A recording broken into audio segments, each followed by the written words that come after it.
Hello, everyone. Welcome to today's YWCA Lunch and Learn.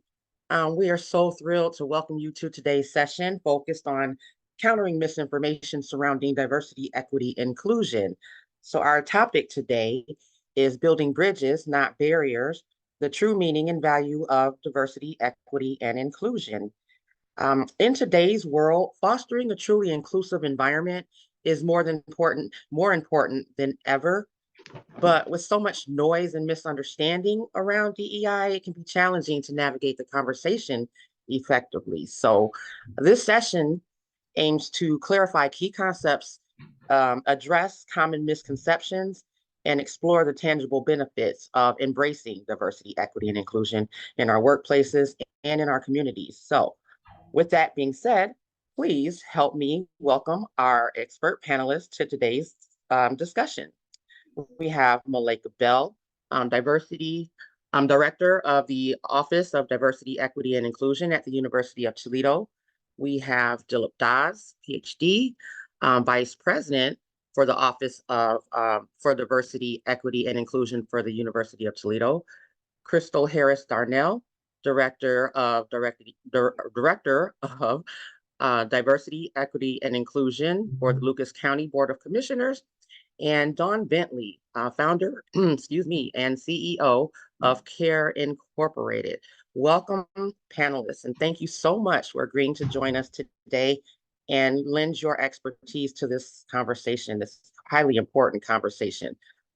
First, before we really dive into the questions, I would like to ask you to please go further into what you do and why you do it. And I will start with you, Malika. Thank you, Alexi.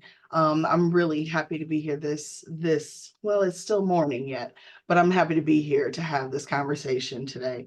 So again, my name is Malika. If you think of a beautiful body of water, a lake, that will help you remember how to pronounce my name.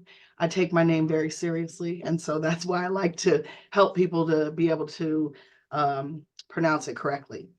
I am, as Alexi mentioned, the director for our office at the University of Toledo.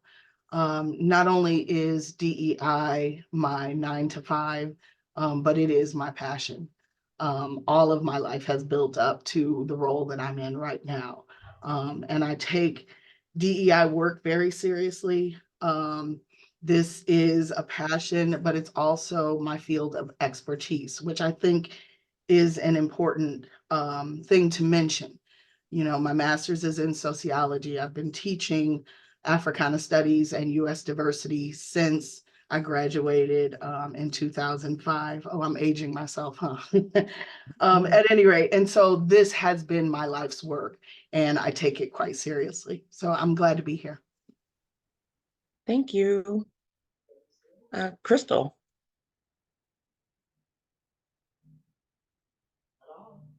If I can get my mouse to cooperate here. Well, good morning, and I'm excited to be here, and I just want to thank Lexi and the YWCA, for hosting this amazing, platform to allow us to have this conversation. And again, I'm Crystal Harris Darnell. I am the Director of Diversity, Equity, and Inclusion for the Lucas County Board of Commissioners. And similar to Malika, when I think about diversity, equity, and inclusion, for me, this is also my passion. It is my lived experience that I get to bring to the table to talk about not what I read in a book, not what I saw in a movie, but things that I've actually experienced. Now, I'm going to date myself a little bit, Malika, when I, as a young girl, not understanding, living through the riots in Detroit, watching my neighborhood transform overnight. My interaction with the Black Panther Party, because I didn't really understand when we talk about race in America, why were Black people so angry? Why were white people so angry? And at a very young age, didn't understand that until again, these experiences that I started to put knowledge to the experience, and it really increased my understanding, but my yearning to understand more and understanding that there was an imbalance. And so, again, when I think about my why is a part of my mission. My why is a part of how do I create that, have that voice and advocate for those that are not at the table, to help people to build those relationships, to seek to understand what it's like to walk in my shoes and in the shoes of other people that are different, that have been marginalized or even demonized. So how do I correct the narrative so we are all understanding, what it's like for all of us. And so that's my why, that's my mission. And I'm just honored to be here today to kind of expand on that and have the conversation. Thank you, thank you. And I love both of your passion. Yes, I'm ready for this conversation. Dawn. Hi, I'm Dawn Bentley, and as Alexi said, I'm from CARE LLC, and I also feel really passionately about DEI work. One of the things that I feel really passionately about is, making sure that disability is kind of included in that framework. A lot of times when people think of DEI, they think of racial equity, they think of, the rights of the LGBTQ plus community. And oftentimes I see people separating disability and disability rights from DEI, but they very much are a part of that. And along those lines, I also feel really strongly about the fact that, most marginalized communities are facing the same barriers. It's just from a different perspective. And I think the more that we can work together, as representatives of those communities, I think the further progress we're going to make with these initiatives. Because the reality is right now there's kind of a war happening, right? I mean, a lot of people are trying to take away this progress and this forward movement that should be happening. And I want to make sure that I can be a voice to keep moving these initiatives forward. So I'm really thankful to be here and appreciate you including me in this conversation. Thank you, Dawn. Thank you. Can you let everybody know what CARE stands for? Yes, so CARE stands for Community Access, Inclusion, Representation, and Equity. And so I work with local organizations on disability access specifically, through looking at programs and services and also training opportunities, event planning, just making sure that anything that they're implementing is accessible and universally for everybody. Thank you. And last but certainly not least, Dilip. Hi, everybody. Dilip Das. I'm the Vice President for Diversity, Equity, and Inclusion at the University of Toledo. Happy to be here. I'm a close colleague of Malika. We work together here at the University of Toledo. And I would also add that we also work in conjunction with the leadership at the University of Toledo Medical Center and their efforts, ongoing efforts, like every healthcare operation now in the country in utilizing the guidance from the Centers for Medicare and Medicaid, which now has a relatively new health equity framework in looking at the ways that we can close gaps in outcomes based on race, ethnicity, gender, sexual orientation, and income, and many other areas of identity. And so that's a significant effort that we are engaged in as well. And I look forward to continuing with this conversation. Wonderful. And thank you again, everyone, for being here. I love that you all are so passionate and can't wait to, dig in. So first, let's start with who would like to even explain the misconceptions that are floating around right now about DEI? The misconceptions about the initiatives and what are some things that we can do to address those? So if I can just chime in real quick, and I'm going to give a short answer because I know that Malika, we had this conversation yesterday, but just when I was starting and in my journey, based on my experience, most people think that DEI is just about race. And Dawn, you alluded to this. DEI is so much more than, is race a part of it? Absolutely.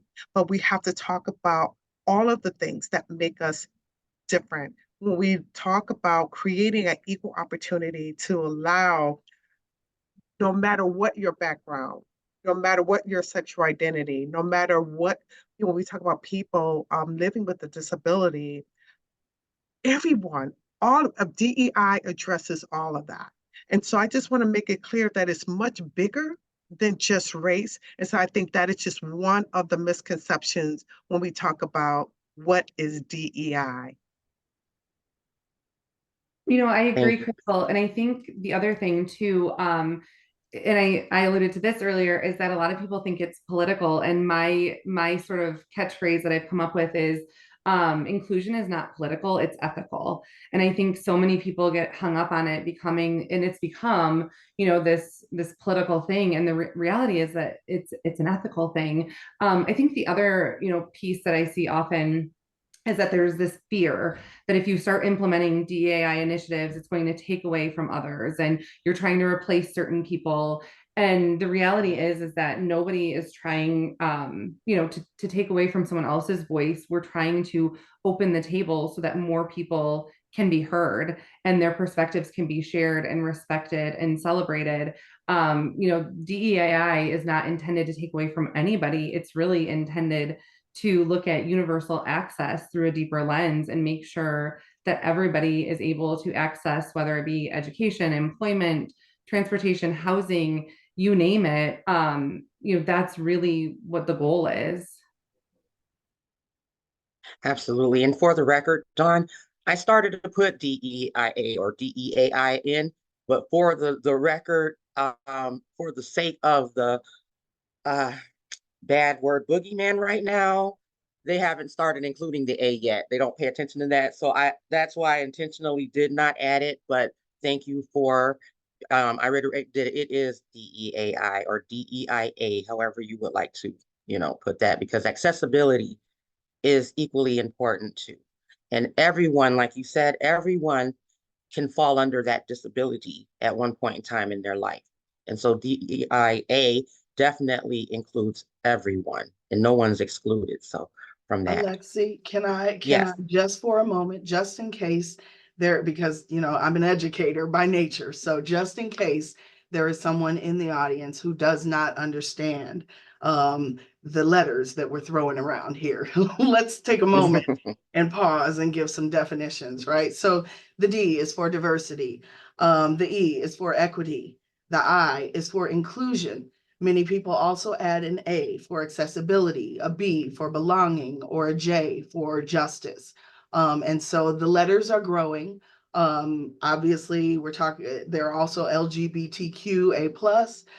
Those are some letters. We might get to that a little bit later. I can break those down at that point in time if necessary. But I just wanted to take a moment because I don't want to assume that everyone who is joining in on this conversation has that knowledge already. Thank you for that. Thank you. Thank you. I'll just add yeah. too, I liked everybody of my colleagues here. I agree with everything that they've said. And I just wanted to focus on this idea of what DEI means is expanding, in part, is expanding opportunities for all.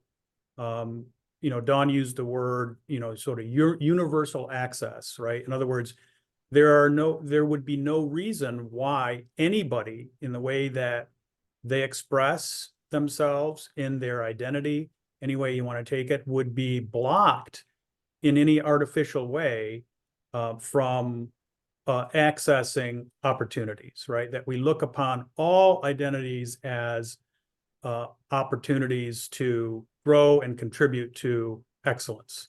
So I think that's one way of thinking about it, is that what we try to do is expand opportunities and success for all. I think that would be one way of doing it. And then to pick up on that conversation, when we also, within the disability realm, we include a relatively new term that I just wanted to mention because it's a good example, called neurodivergent, right? This is a relatively new term that according, the Cleveland Clinic has one definition of neurodivergent, and what that means. It's a non-medical term that describes people whose brains develop or work differently for some reason. It describes people whose brain differences affect how their brain works. They have different strengths and challenges. The possible differences include medical disorders, learning disabilities, and other conditions. I can share this Cleveland Clinic work on this, but why I'm mentioning this is that this is DEI work as well, because it understands people's lived experience and how, who they are and their life experience and what they bring to the table. Because one of the clear, I think, understandings that have come to pass over the last 10 years is that neurodivergent, we have now large companies that actually Microsoft was one of the first companies to recognize the talent and to directly recruit neurodivergent talent into their company. And many, many, many other companies have now followed suit. So this is relatively new, but it's also part of the DEI sphere. And I'll just cut and paste the link to the Cleveland Clinic's definitions and examples of neurodivergent as an example of the expanding opportunities that our work attempts to do. That's wonderful. Yes, please share. And I would love to look further into that myself. Thank you. Thank you very much. And so, my question next would be, kind of expanding on the misconception part of it. There seems to be also other misconceptions that DEI only refers to hiring practices. So can you all expand on that? Because of course we've heard that, oh, they're just a DEI hire, or, those kind of things that are really floating around now to disparage, especially Black women lately. But, calling people a DEI hire and then assuming that DEI only means hiring practices and taking someone else's spot to fill with someone who's diverse. Can you all talk about not exactly, because it's, there's no exact, but can you talk about the true meaning and the true other ways that DEI and A and J, that they come into place for communities, for workplaces, for schools, everywhere? How do the initiatives work aside from hiring? If you don't mind, I want to just add one thing before everybody starts to answer your question. The one thing I want to point out is that the SCOTUS ruling of June of 2023 was specifically around admissions and higher education. It did not change affirmative action in employment. And so I just want to make sure that our audience is very clear on this fact, that affirmative action in employment still exists in the form that it existed prior to the SCOTUS ruling of last year. Thank you.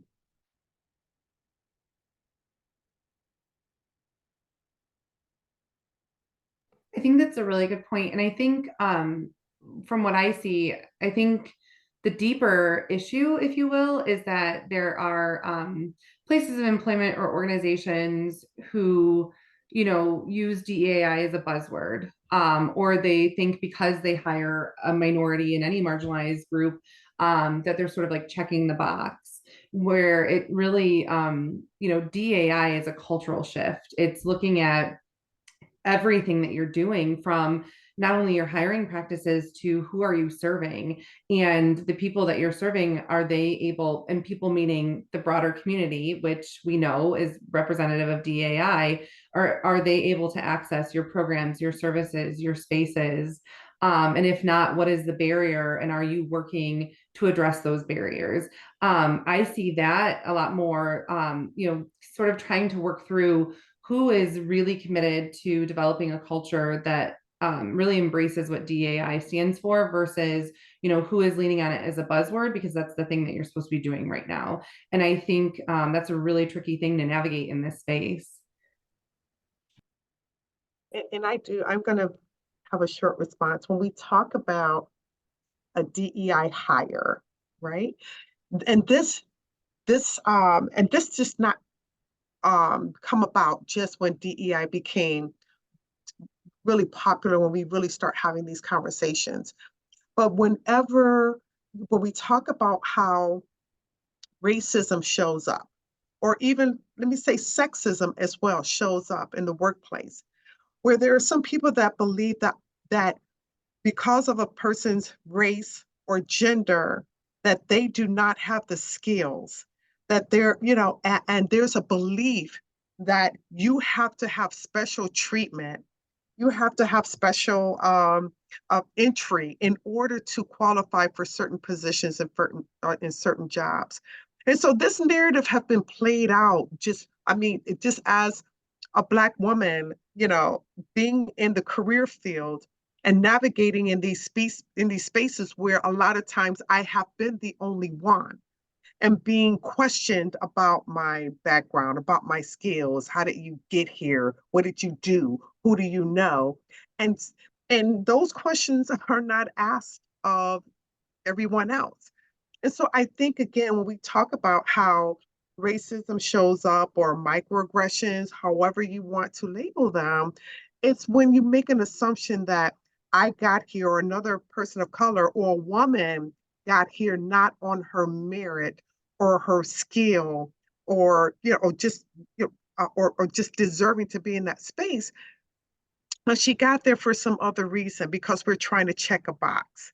And so again, that's part of when we talk about the misconceptions and the miscommunication, which does a disservice, because when we talk about being equitable in the workplace, it is shown, there's been studies that when you have a diverse workplace, when people are allowed to show up at the table, because diversity, and it's not just about your physical attributes, but it's also about your experience.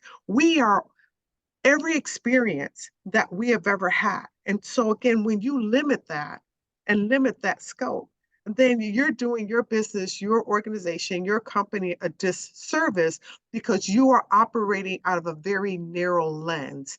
And so again, how do we get rid of those misconceptions that because I am, a Black woman or a woman or a part of any other marginalized group, that I got here because of a checkbox? Thank you. Thank you for that. And I totally agree. Anybody else want to weigh in?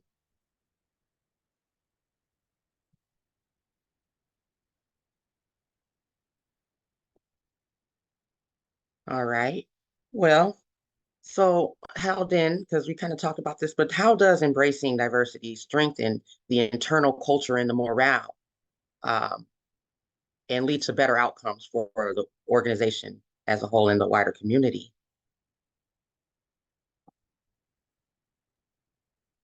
Okay, I'm trying to be patient and let y'all go first, but No, I want you to jump in, okay. Malika, come on.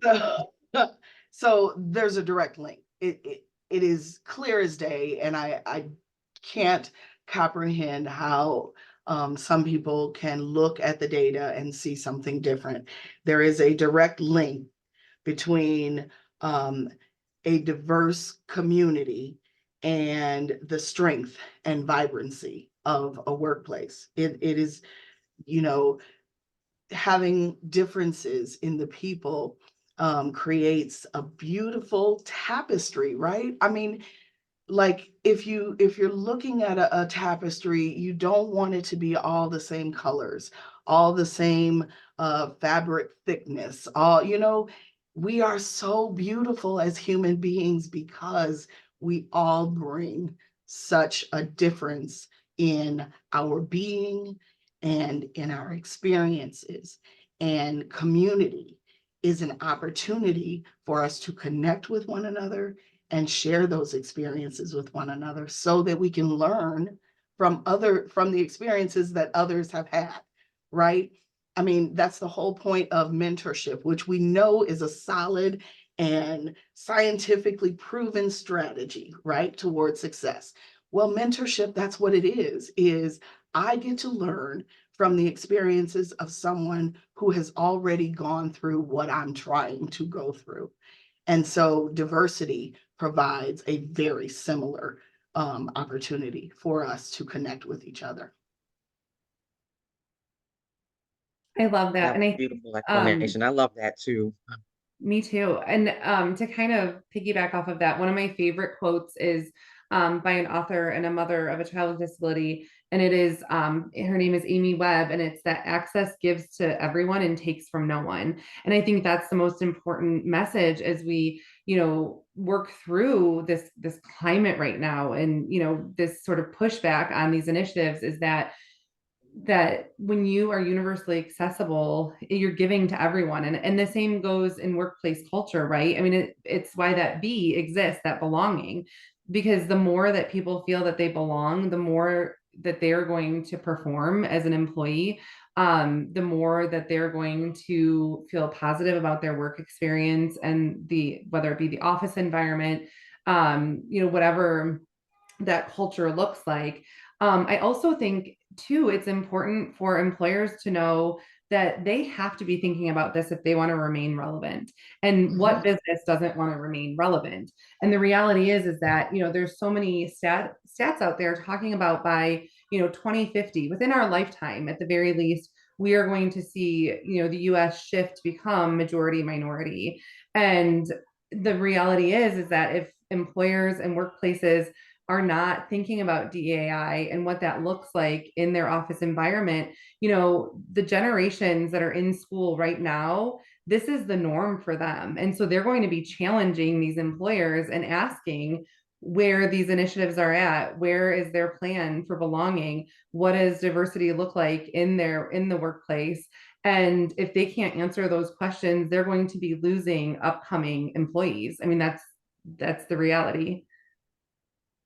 I'd like to follow up on that, Dawn. Really well said. And I'm going to share another resource because you mentioned employers, and I'm just going to extend that to companies and say that the business case for diversity, that has already been decided in the corporate world. And what they have found is that the excellence and the profitability of the company is dependent on the diversity quotient. And I'd like to share one more document. I'm not going to claim that this will be the last one, but this is ongoing research by probably the most visible and possibly the most respected business consulting company in the world, McKinsey & Company. They have been publishing on the power of diversity in the corporate world for many, many years. And what I'm putting in the link now is a new report from December. So 2 months ago, it came out. And the title of it is, "In the Corporate and Business Case, Diversity Matters Even More." So what they have found in their ongoing research is that if corporations aren't paying attention to issues of belonging, of inclusion, and of equity, they're not going to be as profitable. Thank you so much. Oh, I'm One sorry, more. Alexi. Really quick, I want to say thank you so much for the resources. I really appreciate that too. And I will definitely be adding these resources to our webpage. But thank you so much. And those points, all of these points are so valid. But really, I will let you talk, and then I have a question to follow up with that. But go ahead, Malika. No, I go ahead with your question because Well, I I don't want want to to keep get the off conversation topic. moving. Go Yeah, I ahead. don't want to get off topic. Nope, you're fine. Okay. Okay, so with what you just said, Dilip, and it being more important than ever. So when people are saying and I've seen this over and over again, and some people think it's, cute, but it's on social media to just say this and don't even know what it is, but saying that DEI is going to die or DEI must die. So you're giving your resources that you've provided, Dilip. It doesn't appear to be going anywhere, does it? Do you see Yeah, and foresee in the future? so two things about that. One is, as Dawn mentioned, right, we're an increasingly diverse country and state and locality. That's not that's not going to change. It's going to continue to get increasingly diverse. That's the world we're in, right?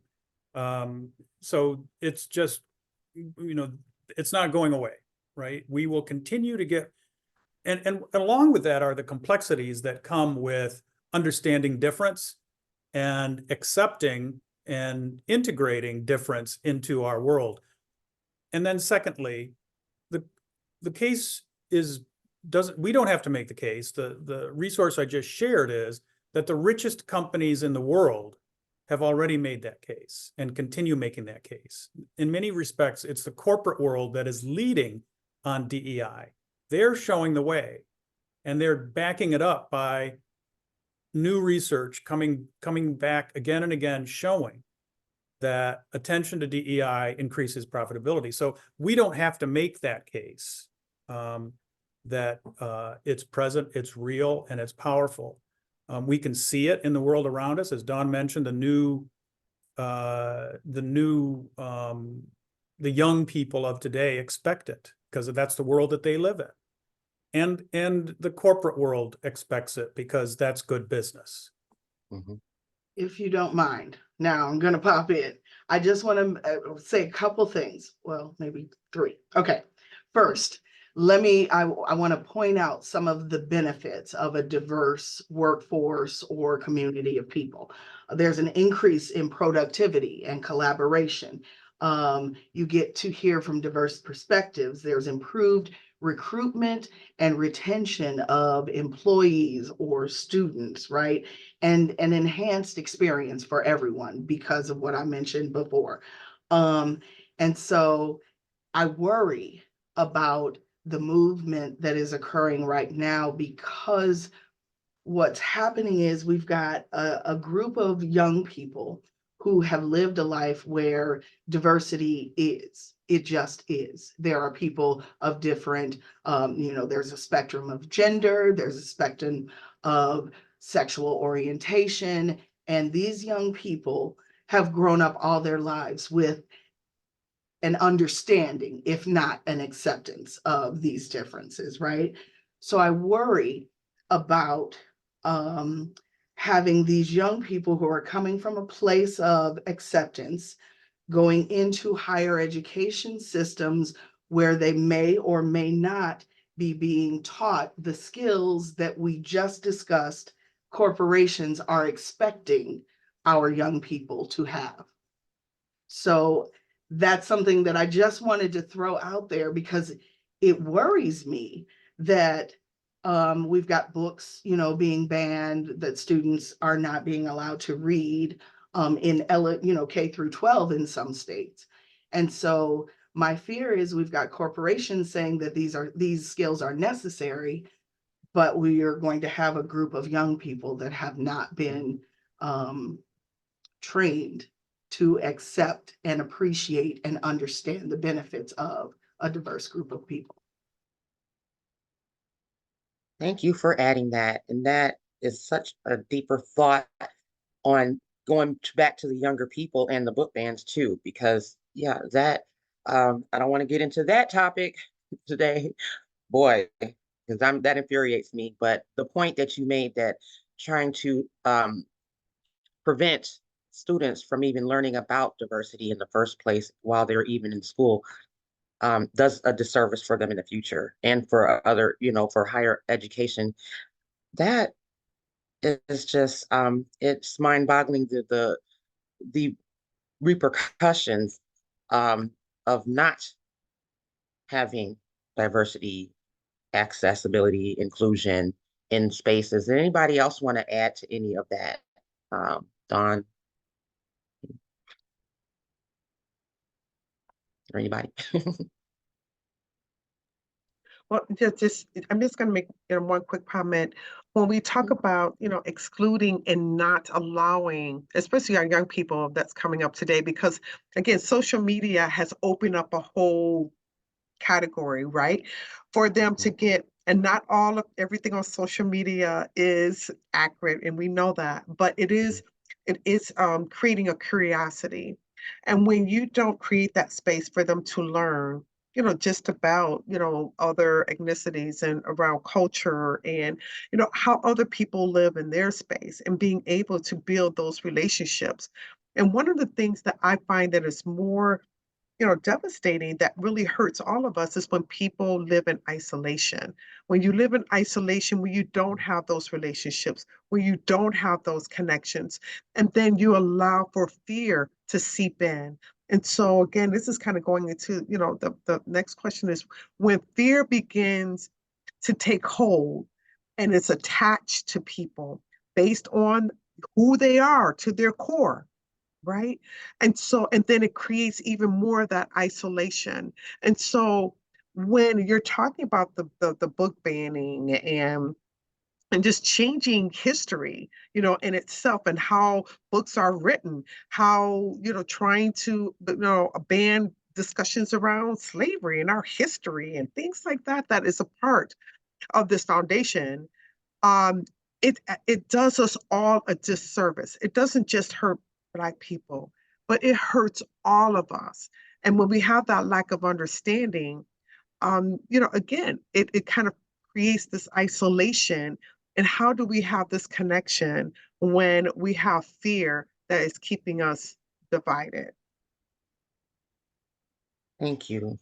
Thank you for that. That is the fear. And the fear is the tactic, that zero-sum game, that if, these initiatives are taking away, like we had discussed earlier, that it's taking away from someone to be inclusive. But can we talk about, just how wrongful, how and unethical, as we, Dawn, before, how that thinking is so hurtful to other people, because who gets to decide that this is going to be our norm, or this is going to be who are the default and everyone else is the others, and who, so could you go into a little depth about that, about just understanding how it's hurtful for people to not to succumb to that fear of others?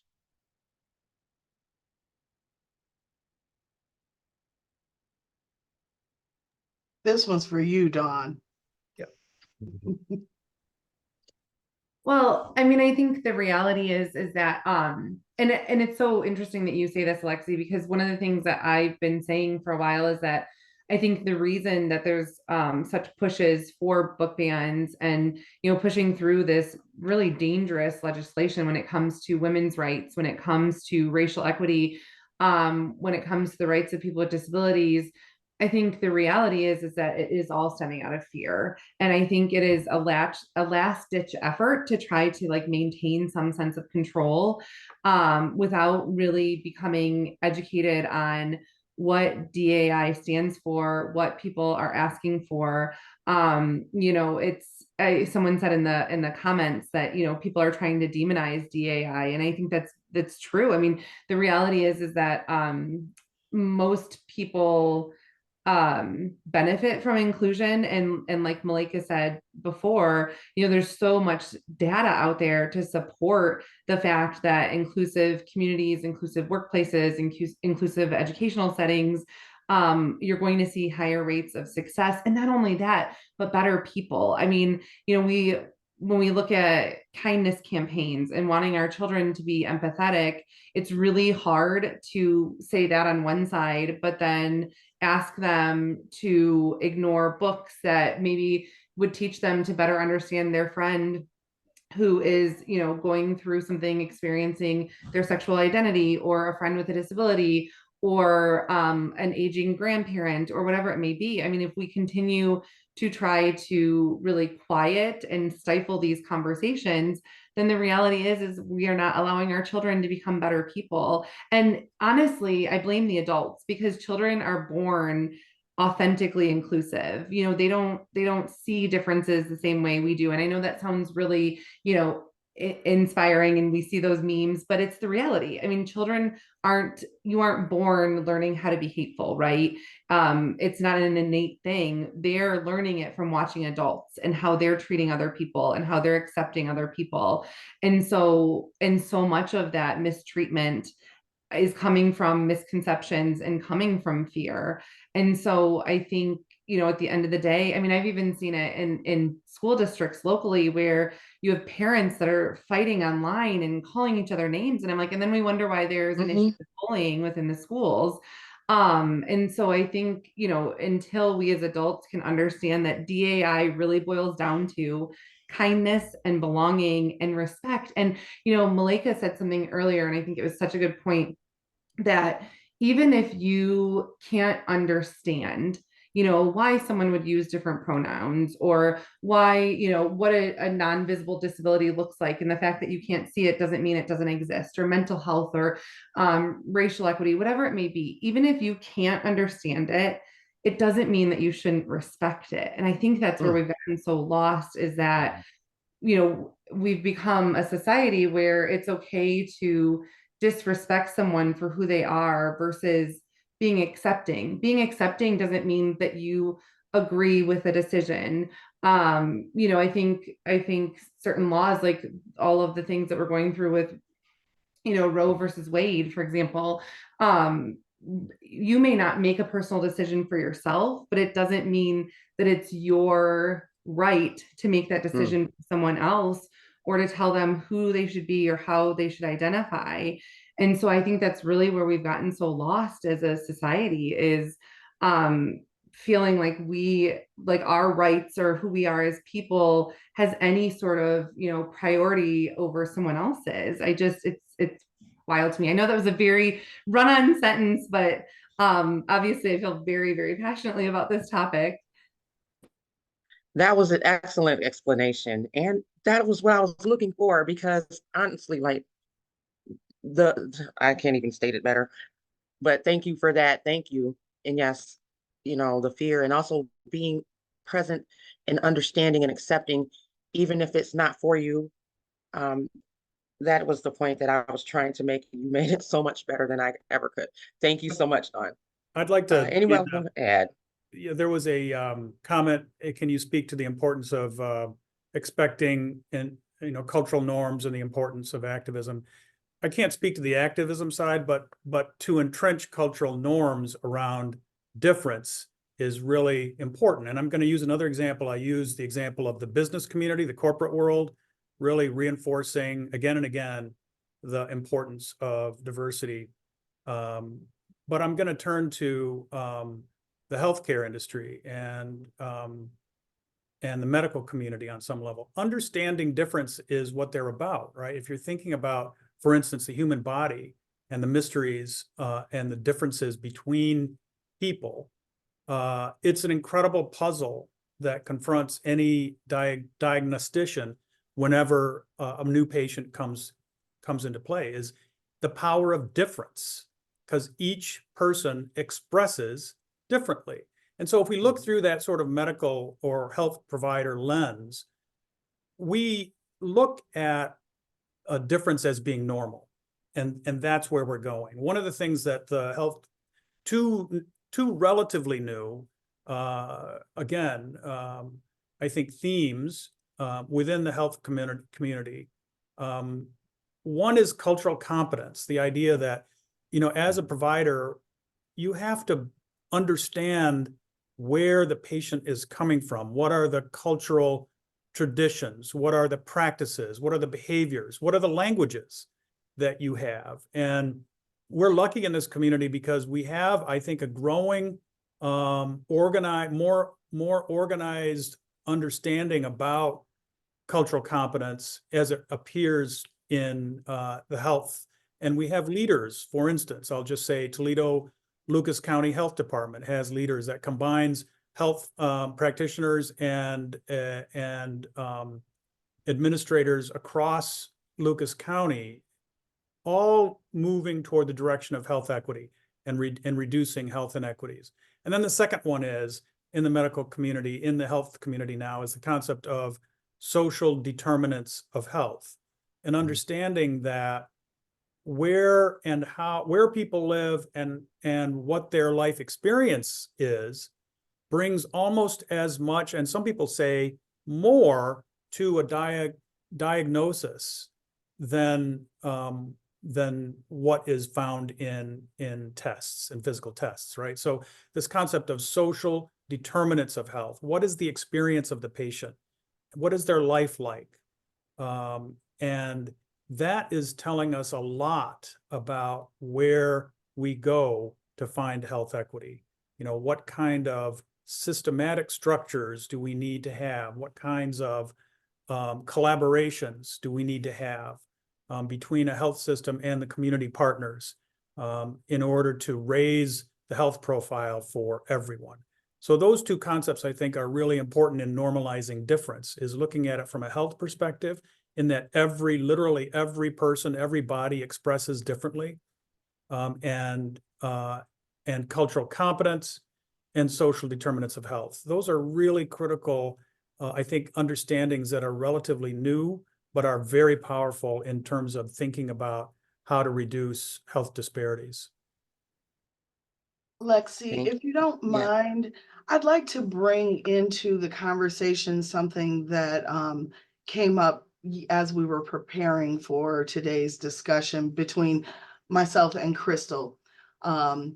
Crystal, if you don't mind. So she brought up that a colleague of hers, maybe it would be better if you say it, Crystal. You said that he was complaining about the kumbaya and all of that. Would you mind sharing that again? And then we can maybe open up the conversation a little bit. I'd like to share how I responded yesterday. Yeah. And so when we talk about diversity, equity, and inclusion, access and belonging, and, you know, and again, he was just sharing that, again, you know, everyone was they're launching their DEI initiatives and thought that this was important. And so he would share with me, he's in Michigan, but he was sharing with me that when they hired a DEI director, and he was like really excited along with some of the other people of color, which I think out of a staff of about 500, I think there was maybe 10, you know, people of color or anyone of any, you know, diversity outside of being Caucasian.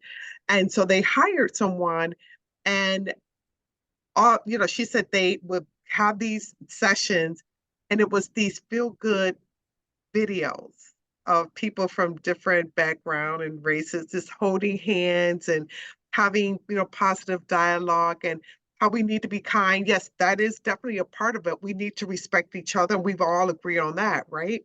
And that we need to acknowledge that we all have different needs. But again, when we talk about getting to the core of how do we seek to understand versus being understood, to really making a commitment to connect to each other on a deeper level. And so again, and saying that was not enough. It's good, but is that enough to move people forward when we talk about difference and acceptance and inclusion? And so I'll leave it there. Malika and Malika chimed in, and we just had a great conversation. Yes. So I wanted to bring this up because I understand that people feel very strongly about this on one way or the other.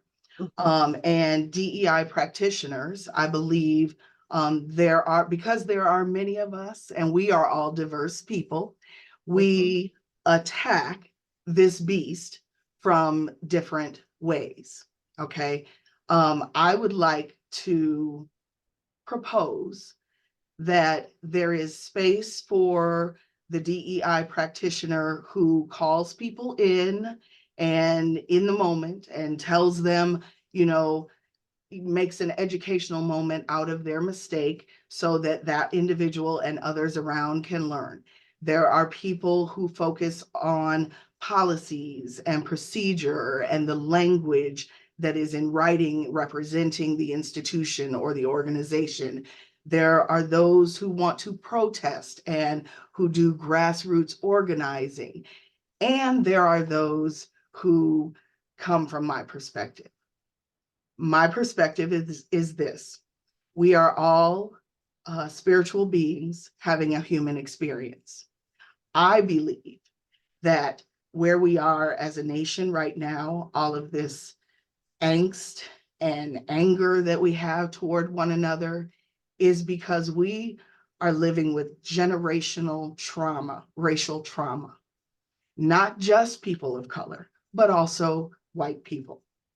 And I believe that we must first heal that trauma before we can move forward.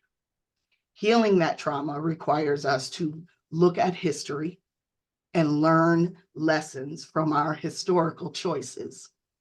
And so that is what I'm offering as a different aspect, a different way of being a DEI practitioner. Not that the others don't need to exist, but that the space that I come from also needs to exist. And like if I can just piggyback, when we talk about generational trauma, you know, and you hear people say, well, you know, that happened a long time ago, right? You know, why are we still talking about this? But just when I talk about my lived experience, see, my father was a sharecropper. He wasn't allowed to go to school when he got old enough to pick cotton, along with my 5 other uncles and my grandfather. And so the trauma that he experienced going through the segregated South, back in the 50s, and finally migrated to, up north, and understanding what he brought with him was also transferred to me and my siblings. I watched how he moved, and I watched and began to, as I grew and watched him, and along with my uncles, I saw the impact that experience had on him. And so when we talk about trauma, the trauma is real, and we need to have the space, not defending why we feel the way that we feel, because I'm tired of defending how I feel or why I feel this way, but I'm looking for having the conversation, seeking to understand why it is. Listen to my story, my experience, because one thing, and I say this, one thing that cannot be disputed is my story, my experience. And when we talk about this really tough conversation, and sometimes, yeah, it is hard to listen. It is it is sometimes there is some fear, because, when we talk about especially racism and how it has been this political tool that in some cases have been used to divide people or to kind of fuel the misconceptions about what it is and how it's being used. Again, it's making people even more fearful to have the conversation. But the conversation is needed, because when we begin to build those relationships and we begin to understand what a person's life is like and what they went through and how this has impacted them as an individual, that's when the healing can occur. When I know that you are, even if you don't understand all the moving parts, and I get it, because you haven't walked in my shoes, but if just making the effort to just try to understand how mental health, and I have to talk about, when we talk about the DEI and belonging, mental health plays a part of this. We also deal with the mental health aspect of whether we're talking about discrimination or racism or workplace harassment and all these other things that comes along with that. And so that is all a part of DEI. DEI or DEAI, and we all are working. But again, as Malika, you were saying, as a practitioner and leading in this space, sometimes this work really hard because we all are fighting, and it's all everyone here. It is part of our passion, and we want to make the change and we want to make the connection. And so, just understanding that, seeking to understand versus being understood, is the first key for us to move towards healing. Crystal, that was so beautifully said. Thank you for sharing. I just wanted to, add, I appreciate someone held me accountable in the chat that, DAI expands so far beyond kindness and respect. And I just want to clarify that I completely agree. I think what my point was, and Crystal, you just spoke to this a little bit, is that we've lost seeing the human side of things. We are no longer seeing people as people, and that's the piece where DAI and equity are huge, and kindness and respect are certainly not going to solve everything that we're working for, but there's certainly a start when it comes to having these conversations. And I think that's a lot of what has been lost is, Crystal, what you said so beautifully is that a lot of people aren't willing to listen, and they're so busy trying to get their point across, or stand in their convictions for how they feel, that they're not willing to get to know a person as a person and see that human side. So I wanted to clarify that, and I really, again, I appreciate you sharing that. I appreciate all of your, I love your back and forth, Crystal and Malika, and thank you, Dawn and Dilip. Did you want to add anything to that? I was just going to expand again the idea of the increasing complexity. One of the reasons I am do this work of diversity, equity, inclusion, belonging, accessibility, is because it is a never-ending lifelong learning process. We are all lifelong learners, and trying to understand the complexities of difference is never-ending. And it enriches my life by trying to understand the complexities of difference. And I'll just use another example, right? This year, particularly this academic year, another area that DEI practitioners focus on is religious intolerance and diversity. And certainly we have a long history of anti-Semitism and Islamophobia. And that those processes and those dynamics continue. And trying to dig into and sort through and understand those forces and how they play out in people's lives is incredibly complex. And it requires us as DEI leaders to continue to learn, read, and dialogue with people constantly to better understand the issues as clearly as we can. Because if we are responsible for speaking out about something, we are also then responsible for learning as much as we can from individuals, right? In the diversity, equity, inclusion, and belonging and accessibility world, there's a motto that says, nothing about us without us.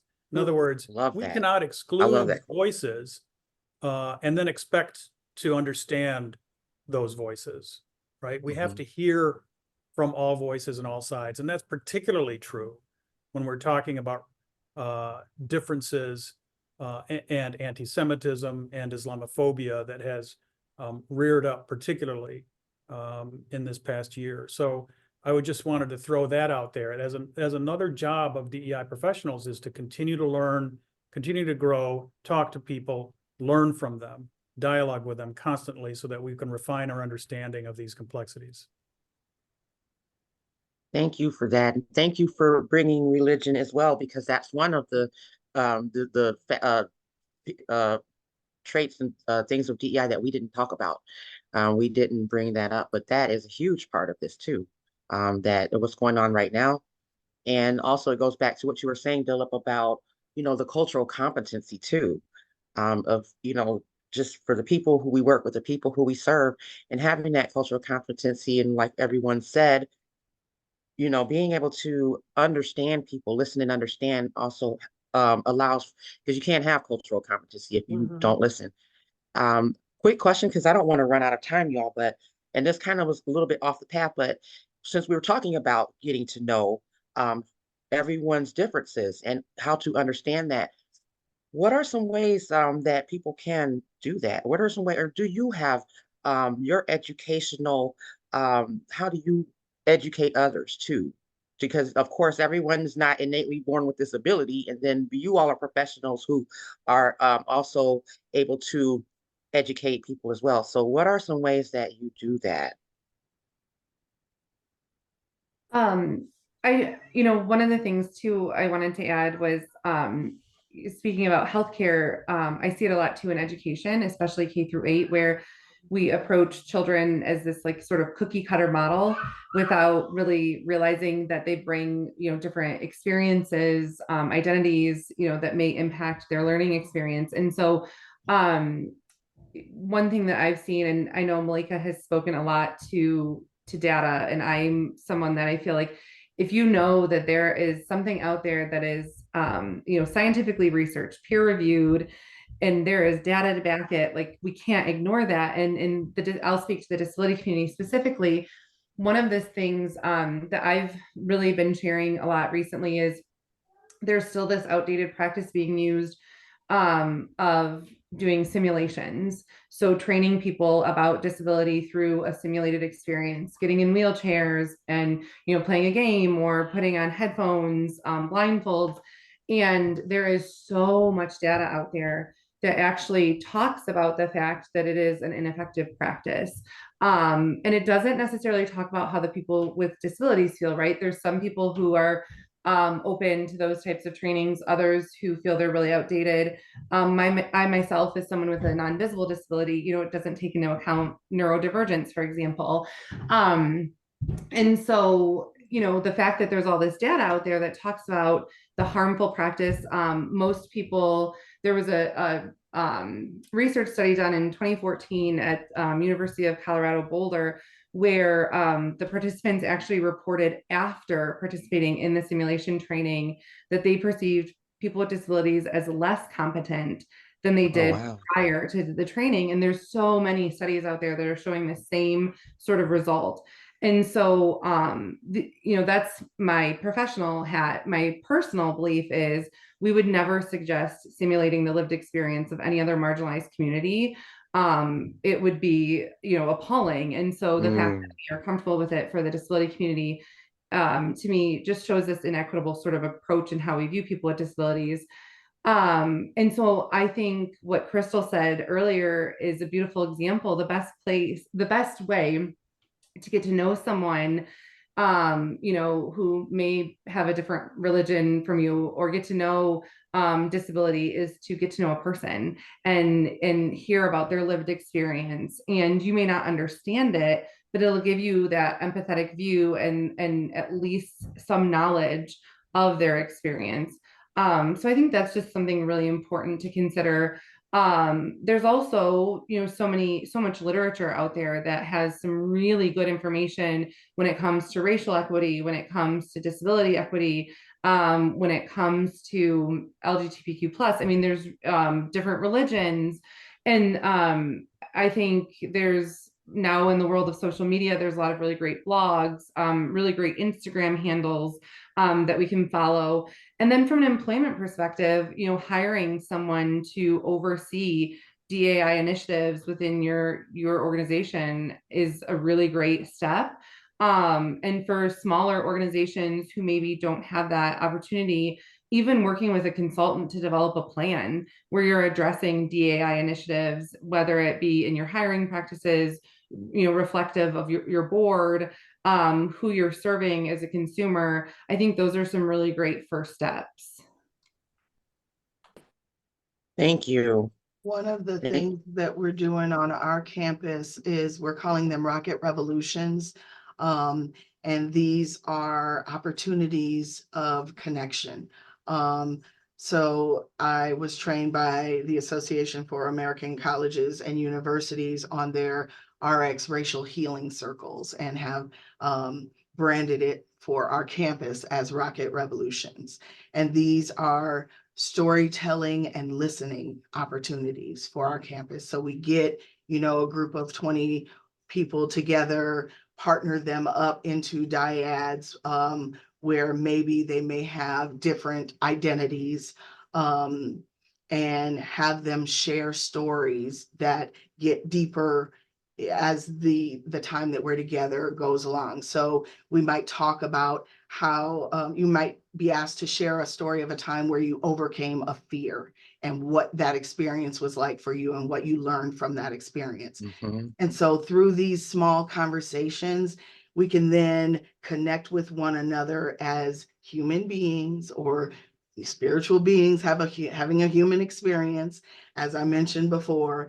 And then as we're passing each other in the hallways, or passing each other on Centennial Mall here on campus, we can begin to see each other's stories and experiences, as opposed to seeing each other's physical appearance and making judgments and decisions based upon those things.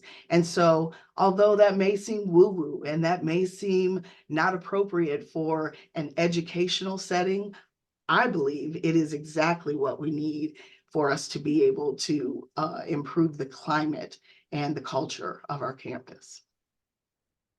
I love that. And I think it's highly appropriate. And I love that. And you know what? Well, before I put a selfless plug in for one of our YW programs, anybody else want to add to your educational outreach and things that you do, or things that people can do to also, learn more and become more accepting of others? Well, one thing that we're doing here is number one, we're working to make it part of our onboarding process here at Lucas County, where we come in and we do a training. We talk about just our values and our framework around our DEI initiatives, and them getting to know the DEI staff, and that this is really important to us. And we're also forming employee resource groups, where we're having groups coming together, and we're having those deeper discussions. We're still growing, we're still building, but that's what we're doing here at Lucas County. So we're doing a lot of internal work, to make sure that we are, number one, connecting with each other, to make sure that we are providing the best services to our community that we can provide. And how do we begin to address our bias? Because we all have them, right?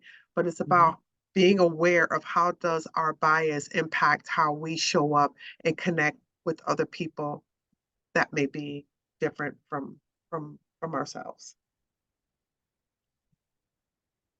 One other Thank thing, you. Alexi, too, is Toledo Lucas County Public Library does the human library. And Yeah. oftentimes, they try to have people of diverse backgrounds that people can get to know. So that's also an opportunity, for people who aren't really sure where to start.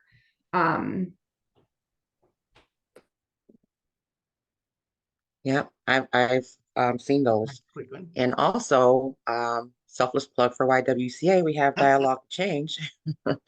Well, Dialogue to Change is a program where it's a full day or over the course of 2 days. So it's intense, and it's diving in and really getting in there to have these really face-to-face deep conversations.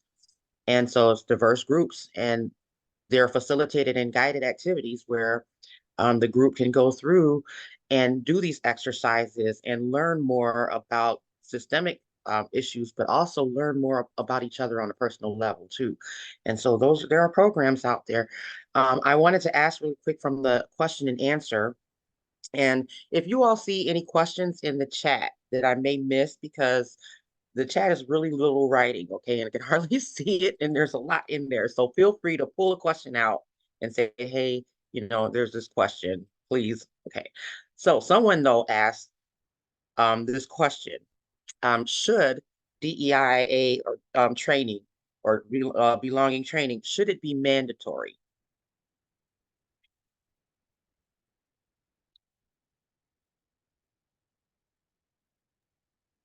I know that's a tricky question I because know, when you right? say mandatory, it feels a little strong.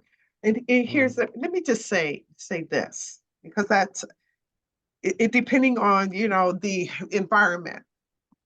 We need to understand that DEI is not a policy, it's not a program, it's not just an initiative, it's not an agenda item, right? DEI, when we're talking about connecting in workplace culture and creating a space for everyone to show up authentically as who they are and bringing all of their gifts and bringing all of their experience and creativity to the table. And if you want that, again, it's important to understand it's going to be an individual choice at the end of the day. You have to be committed to this process. I have to want to know Dawn on a deeper level because you can't mandate someone to be nice. Mm, You can't mandate someone to be open and to be vulnerable in spaces where they just don't feel that it's important to them. And so it is so much, it's bigger than that. And so when we talk about mandate, we need to offer them. Um, but that's that's a gray area. I'm just going to say that. Okay, because it really depends on the organization and do you want to grow? Do you want to remain relative? Do you want to be innovative? Do you want a workplace that is thriving and connected and productive? And so mhm. if you want that, then the people that you hire and retain, that's who you need to seek and let them know what your vision and what your mission is around DEI initiatives and what you expect from them. Not only that, but if you have people in the space of these workshops who are being required to be there and have no desire to be in the space, it could actually be harmful to the Harmful. other people Yep. in that space because there's an energy that that person is bringing in, and it's not an energy of understanding or acceptance or love. It's an energy of anger and hatred and fear. And Mhm. so that can impact the experience of every other person in that space. So I believe that making it mandatory is not going to accomplish what we truly want in the end. Yeah, I would also add that it's also about, without mandating it, it's about having high expectations within a workplace and having leaders across any institution model high expectations of conduct. So model and expect courtesy, respect, and civility in the way that we interact with each other.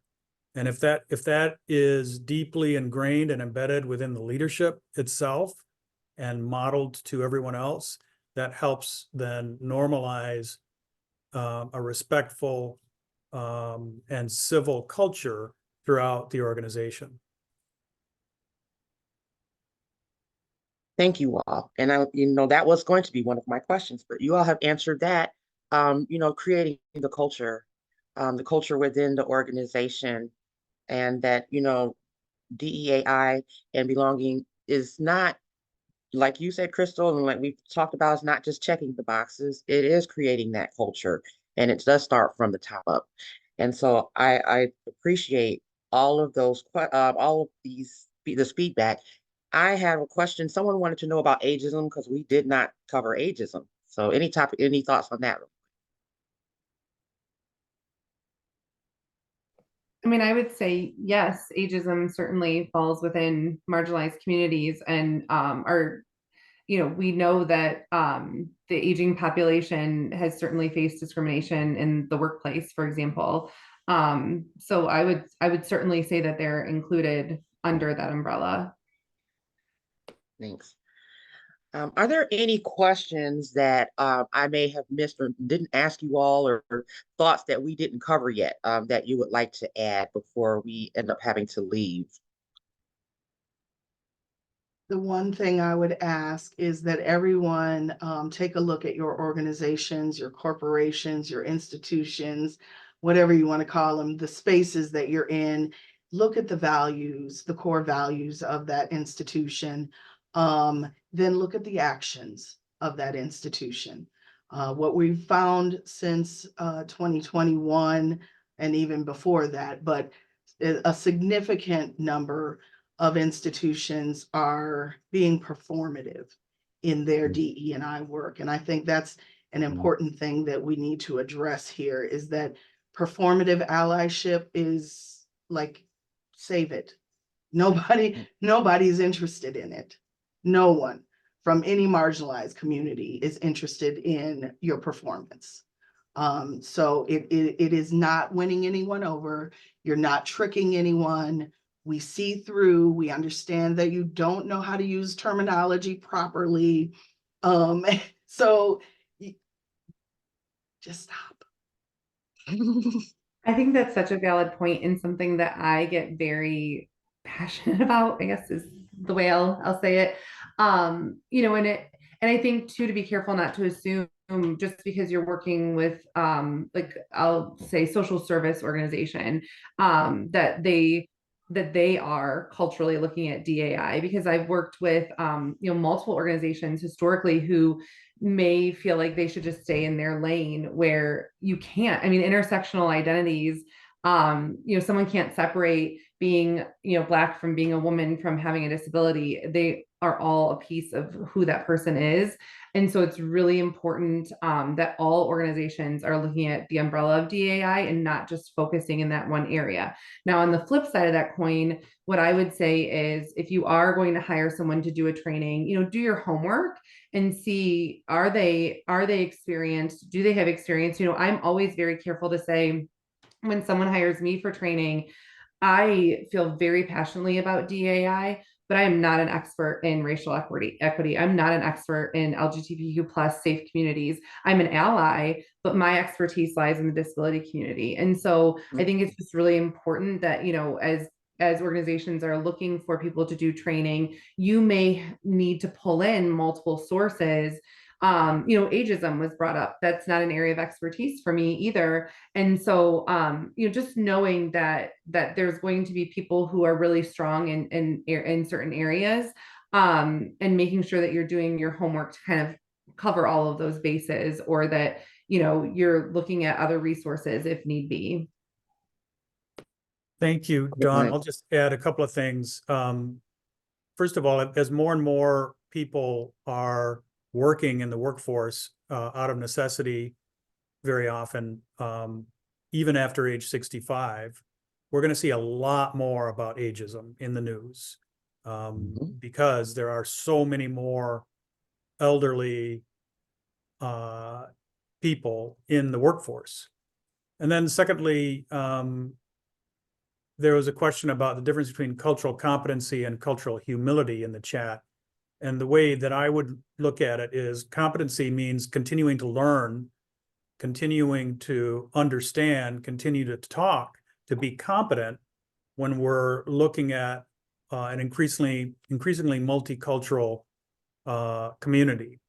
And then cultural humility is, you know, the base of humility is to be humble, to expect that we don't know everything and we can't pretend to know everything. That's how, I guess, how I would define cultural humility. Just acknowledging our limitations in understanding. And I'm just going to make one point, is that, again, you know, when we talk about DEI, it is a very individual thing. Okay, it's a personal thing. And so it is up to us as individuals to do our homework, to seek out, to try to learn, to ask those questions, to build those relationships. Because again, that's the only way. When you're in relationship with someone, that's when you really get to experience, and you get to hear the stories, and you get to connect on a deeper level. And so, and as you're walking through this journey and we're learning, we can't be afraid to make mistakes. if we say something wrong, if we do make an assumption, Mhm. just don't try to defend it or say, oh, you're being too sensitive. Come on. I was just joking. No, just say, you know what? I'm sorry. I didn't know. Teach me. What should, have I said? And so just be willing again, just to be vulnerable, take personal responsibility, do your own homework. Don't listen to what someone else say. Read the source and just don't take it, because it's on a particular website.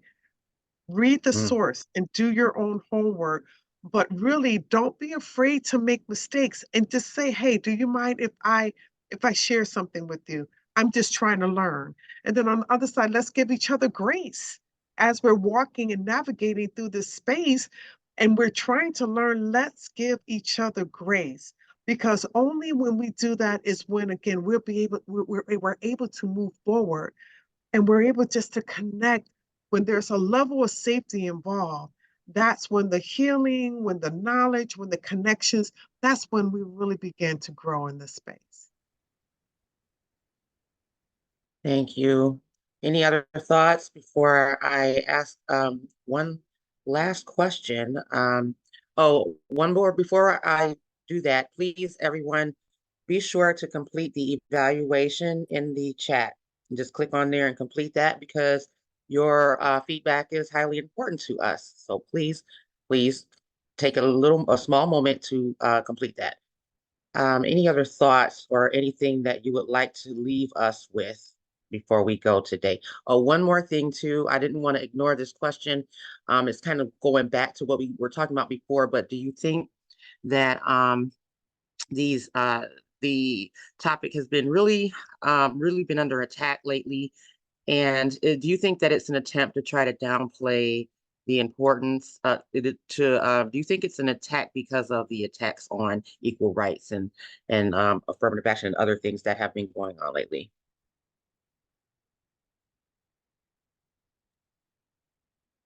Yes. It's, I think, when we talk about, again, and I want to be careful on my word choice here. Um, when we talk about, DEI initiatives, and when in some areas DEI has been demonized, when we look at critical race theory is a bad word. When we look at white replacement theory, when we talk about all of these things. And so I can say that the, you know, what DEI stands for, we don't know what DEI really represents. And we talked about that and we hammered that out today during this session. That's what we need to understand. It's not to divide us. And it's and in a certain some platforms that's being said, it's being used as and this is my opinion, it's being used as a scare tactic. Mhm. There's a lot of misinformation. There's a lot of division when we talk about what DEI really stands for. And so, and some people are using the fear of DEI for personal gain. Okay. And in this environment that we are living in right now, having these discussions and understanding how relevant and important DEIA and is to all of us. And that's why it's so important for you to do your own research, do your own homework. Because if you don't, it's easy for you to be deceived on what is true and what isn't true. So all I'm saying is let's take personal accountability, do your homework, and before we run off and believe and stand on a narrative that is created to divide us and to spew more hate and fear. Perfect. Thank you. Any other closing thoughts? What do you want to leave the audience with? I just appreciate being asked to join you all this afternoon. This has been a really good conversation, and I'm kind of fired up now. Good, Same. good. I was actually thinking like, who, what a way to start the weekend. Like and and I also want to say too, like when I clarified the point about the fact that kindness and respect are certainly not like the full answer to what we're doing here. I also want to say I appreciate people holding me accountable. I mean, even though I'm someone who does this work, every day for a living, I think it's important that we all keep each other accountable, and we're all educating each other and recognizing that most of us just don't know what we don't know.